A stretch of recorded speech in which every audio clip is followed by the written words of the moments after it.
him today, we're only going to have 2 pieces. I use 3 normally in training. This is what we call a running martingale. And this helps keep his head from going real high. It gives me a leverage point, but where it's different from a standing martingale or a tie down is it's just a leverage. When you use these, you want to hook it to the cinch and bring it up, and it should go right underneath his jaw. If it comes too far out, it won't be effective. If it comes too far down, it'll be too much pull on his face.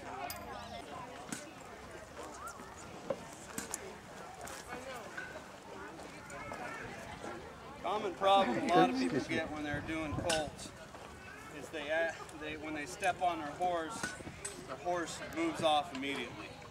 That's a horrible thing to allow your horse to do. Okay? Your horse should never do anything unless you've asked him to do it. Okay? Because it keeps him safe, it keeps you safe. If your horse does things that you ask him not to do, that could cause him. He could be going this way and you think you want to go that way, and you're going to go that way and he's going to go that way. Okay? Or he could just take off and run from you and all. The several accidents can happen if he's not waiting on you to give him a cue. So when you step up on your horse, he should completely wait until you ask him to move. When you ask him to move, it should be only in a way that you ask.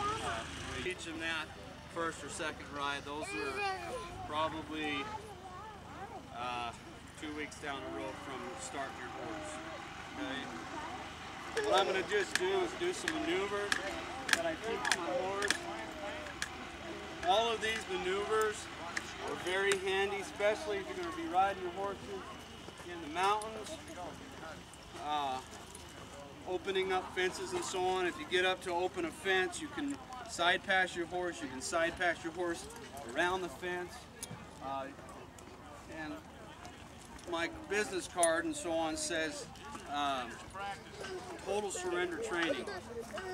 If I can get only half of this horse to move off my legs, or to only get him to halfway listen, it's not total surrender. Those of you that have kids, I bump him with my legs, but I pull him back. All of that just confuses the snot out of your horse. So, a lot of high-headed and horses have got problems with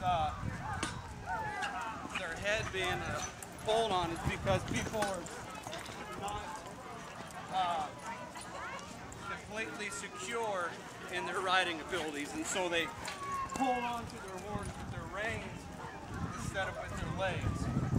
Okay? Right here he's driving a little bit. So I'm just going to work his head. So he'll calm down and just lope softly. Something we're working on this horse right now, for him to rate his speed, he's got a lot of energy. So I want to teach him that when I sit down on him,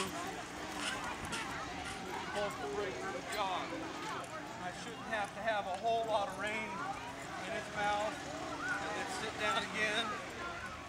He should break through the walk. And like I said, we're just working on that. And then sit down and say, "Halt." He should stop and back up. The reason I back my horse is I want them to think, when I ask you to stop, that means no forward motion and back motion. Because the horse can't go forward and backwards at the same time. So he thinks every time I've asked him to stop, I've got to go backwards. He's going to stop hard because he thinks he's got to go backwards. Okay? You know, your guys' horses at home, when you ask them